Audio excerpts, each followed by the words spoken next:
How to deactivate your Twitter account. Hello everybody, welcome back to my channel. This is me Bipin Basnet, and today I'll guide you on how you can easily deactivate your Twitter account.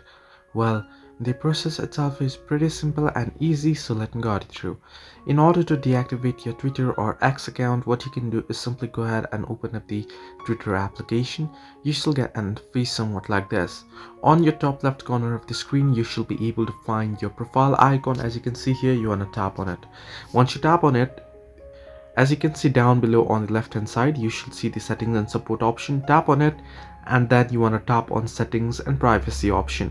From here, simply tap on your account option, and at the very bottom option you can see deactivate account.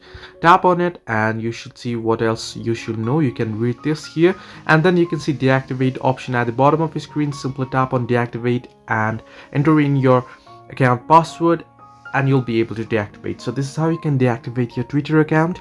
Hope this helped you. To like and subscribe, and do not forget to leave a comment down below if you have any further issues.